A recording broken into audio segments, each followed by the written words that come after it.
और आज के इस 21वीं सदी के भारत में ये कितना उपयोगी है, हम सभी को इस पर एक विचार करने की जरूरत है। जो अपने कर्म से समाज के सामने एक आदर्श उपस्थित करे उसको ब्राह्मण कहा जाता है। दक्षिण टोले में रहने का दंश जो भुगत रहा है या जिन्होंने भुगता है वही समझ सकते हैं कि जातिवाद का ये दंश, इसकी पीड़ा क्या है। सभी लोगों को सुरक्षा प्रदान करने या सुरक्षा कवच प्रदान करने का जो काम था वो क्षत्रियों का था, इसलिए वो क्षत्रिय कहलाए। वैश्य का मतलब होता है व्यापारी, और व्यापारी मतलब व्यापार, और व्यापार ही हर चीज़ों को नियंत्रित या निर्देशित करता है। आज़ादी के 73 साल बाद भी जब हम अपनी मानसिकता और देश में आए बदलाव के बारे में सोचते हैं तो एक बात हम सब जरूर देखते हैं या फिर महसूस करते हैं कि समाज आज तक इस जातिगत भेदभाव की मानसिकता से उबर नहीं पाया है।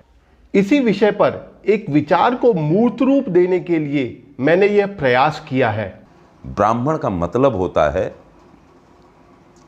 जो अपने कर्म से समाज के सामने एक आदर्श उपस्थित करे उसको ब्राह्मण कहा जाता है।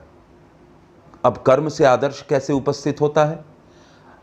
यदि किसी ने कहा कि आपको शराब नहीं पीनी चाहिए, यदि ब्राह्मण शराब नहीं पीता है, मैं ये नहीं कहता कि ब्राह्मण शराब नहीं पीता है, लेकिन मैं एक एग्जाम्पल के तौर पर एक उदाहरण दे रहा हूं आपको कि ब्राह्मण शराब नहीं पीना चाहिए यदि, या किसी पर स्त्री की तरफ नहीं देखना चाहिए, बहुत सिंपल सी बात है।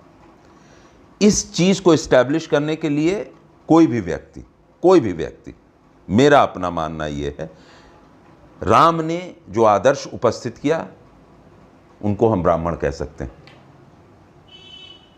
कृष्ण ने जो आदर्श उपस्थित किया उनको हम ब्राह्मण कह सकते हैं। उसी तरह से ब्राह्मण शब्द का मतलब यह होता है कि आप समाज के लिए एक आदर्श उपस्थित करें।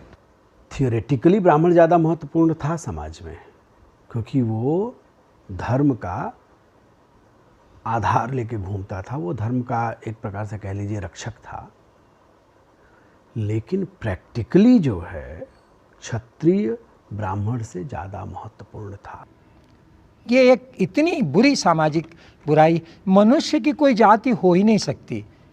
भगवान बुद्ध ने कहा था कि मनुष्य की जाति कोई कुछ नहीं होती, मनुष्य की जाति मनुष्य ही होती है। मनुष्य की कोई जाति क्या हो सकती है?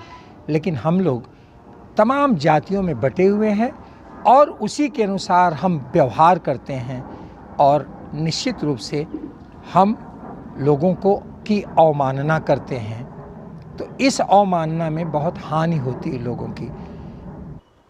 क्षत्रिय, अगर हम शास्त्रीय दृष्टि से उसकी बात करें तो जो छत्र धारण करता है, और छत्र का उपयोग हम किस लिए करते हैं? छाता क्यों लगाते हैं? प्रोटेक्शन के लिए, सुरक्षा के लिए। तो समाज के सभी लोगों को सुरक्षा प्रदान करने या सुरक्षा कवच प्रदान करने का जो काम था वो क्षत्रियों का था, इसलिए वो क्षत्रिय कहलाए। वैश्य का मतलब होता है व्यापारी, और व्यापारी मतलब व्यापार, और व्यापार ही हर चीज़ों को नियंत्रित या निर्देशित करता है। आज के इस हम जिसको कहते हैं ना कि ग्लोबल इकॉनमी या व्यापारिक युग है, हर आदमी कहीं ना कहीं व्यापार से ही जुड़ा है और व्यापार करना चाहता है, चाहे वो अमेरिका इंडिया की व्यापार हो, किसी का भी हो, चाहे वो दो देश का हो, दो समाज का हो। तो ये बहुत इम्पॉर्टेंट है। और आज के इस 21वीं सदी के भारत में ये कितना उपयोगी है, हम सभी को इस पर एक विचार करने की ज़रूरत है। भारत के स्वतंत्रता के बाद और भारत की स्वतंत्रता के पहले भी इस समाज में अनेक बुराइयां रही हैं, और इस देश के महापुरुषों ने बहुत प्रयास किया इन बुराइयों से लड़ने के लिए, और धीरे धीरे सफल भी हुए। लेकिन इस देश में जातिवाद की जो बुराई है इसकी जड़ें इतनी गहरी हैं कि बड़ा मुश्किल है इनको उखाड़ फेंकना।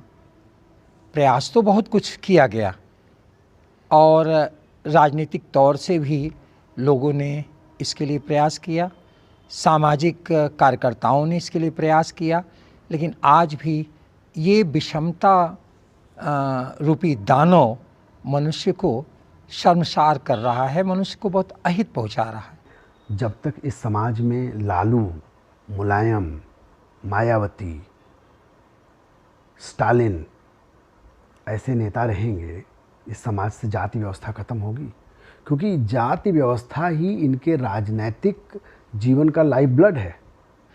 दक्षिण टोले में रहने का दंश जो भुगत रहा है या जिन्होंने भुगता है, वही समझ सकते हैं कि जातिवाद का ये दंश, इसकी पीड़ा क्या है। हम शब्दों में भले ही कुछ कह लें, लेकिन जब तक उसकी अनुभूति बहुत गहराई से नहीं होगी, तब तक हम समझ ही नहीं सकते कि ये पीड़ा है क्या। ब्राह्मण को डिफाइन करना भैया, मैं सिंपली यही जानता हूं कि वह व्यक्ति, चाहे वो किसी भी कुल में जन्मा हो, चाहे वो किसी भी स्थान पर जन्मा हो, और चाहे वो किसी भी कुल श्रेष्ठ में हो या कुल घालक हो, वो ब्राह्मण होगा जो समाज में आदर्श उपस्थित करता है। कहने को रावण भी तो ब्राह्मण था, रावण को भी ब्राह्मण माना जाता है ना, वो ब्राह्मण था, भगवान राम ने उनसे पूजा करवाई, बड़ी अच्छी बात। विद्वता के मामले में वो पराकाष्ठा पर था, लेकिन उसने आदर्श वो उपस्थित नहीं किया जो एक ब्राह्मण को होना चाहिए, इसीलिए उसको राक्षस कहा गया। हम आज 21वीं सदी में टेक्निकली आ गए हैं, हाँ, पर क्या भारत एक्चुअली में 21वीं सदी में है, ये खास तौर पे ये जातिगत व्यवस्था को लेकर? देखिए नीलेश जी, इतनी बड़ी आबादी और वो आबादी जो तमाम खांचों में विभक्त हो, इतनी राजनीति के बावजूद अगर उसमें थोड़ा सा भी परिवर्तन आया है, रंच मात्र भी परिवर्तन आया है, तो ये भारत, मैं तो इसके लिए भारत की तारीफ करता हूँ, क्योंकि इसके बड़े व्यवधान हैं, जाति के व्यवधान और राजनीति के व्यवधान, जिसमें राजनीति का व्यवधान सबसे बड़ा व्यवधान है। भारत देश में हमको स्वतंत्र हुए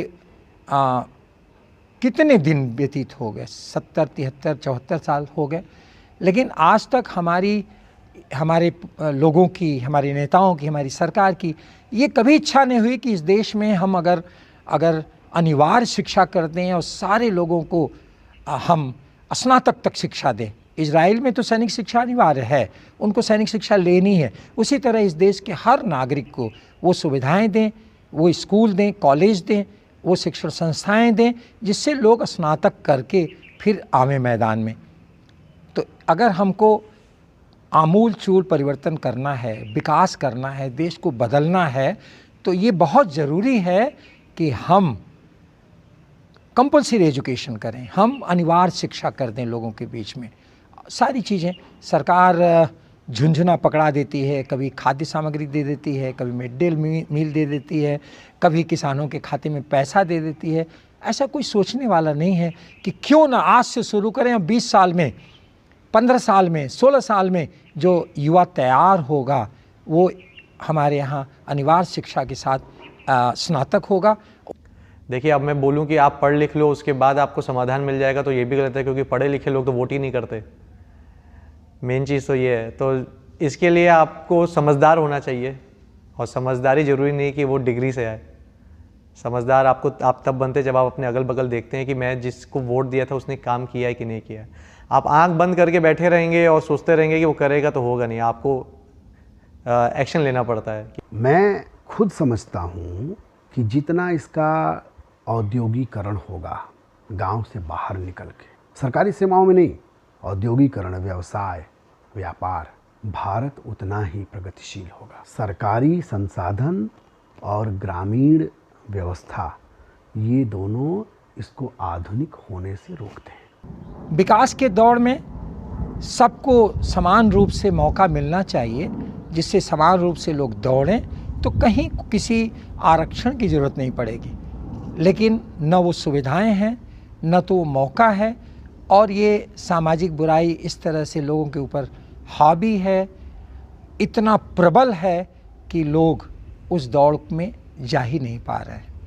हम तमाम सुविधाएं देते हैं सरकारी निचले लोगों को या पिछड़े लोगों को, आर्थिक, सामाजिक, सांस्कृतिक, शैक्षणिक रूप से पिछड़े हुए, लेकिन जो एक उच्च वर्ग या जो कहें कि उच्च वर्ण के लोगों की जो एक मानसिकता बन गई है निम्न वर्ग के लोगों के प्रति, अगर जब तक वो मानसिकता बदलेगी नहीं, अगर हम अपने आप को एकदम कुंठित मानसिकता के साथ इस जाति व्यवस्था से अगर जोड़े रखना चाहते हैं, तब तो ये बहुत ही गलत है, बहुत विस्फोटक है। फिर तो समाज में एक हारमोनी आ ही नहीं सकती है। जैसे हमने कहा ना कि हमारी ये प्राथमिकता होगी कि हमारा आदमी कोई हमारे परिवार का आगे बढ़े, हम उसको देखेंगे, लेकिन उसके साथ ये भी कंडीशन होगा कि क्या वो डिज़र्विंग है, क्या वो हमारे समाज के लिए, हमारे एक जो इसको हम लोग कहते हैं व्यापक परिप्रेक्ष्य में, क्या वो ठीक है। तो उसमें फिर आपको एक बैलेंस बैठाना पड़ेगा कि अगर हम सिर्फ अपनी जाति की ही बात करेंगे और जातियों को नेगलेक्ट करेंगे, उनके बारे में नहीं बात करेंगे, नहीं सोचेंगे, तो ऐसे नहीं चलेगा। पर इस समय हमारा लक्ष्य इस डिवीजन को हार्मनी के साथ बदलने का होना चाहिए, और मेरा ऐसा मानना है कि यह प्रयास अगर हम सब लोग मिलकर करेंगे तभी शायद सही मायनों में हम महात्मा गांधी का भारत या फिर सरदार पटेल का भारत या लाल बहादुर शास्त्री का भारत या फिर कहें एपीजे कलाम के भारत का सपना साकार कर पाएंगे। अगर आपको मेरा ये वीडियो पसंद आया तो प्लीज मेरे चैनल को सब्सक्राइब कीजिए और लाइक का बटन भी जरूर दबाइए। आपसे मैं अपने विचारों के साथ फिर जल्द ही मिलूंगा। Thank you very much. नमस्कार।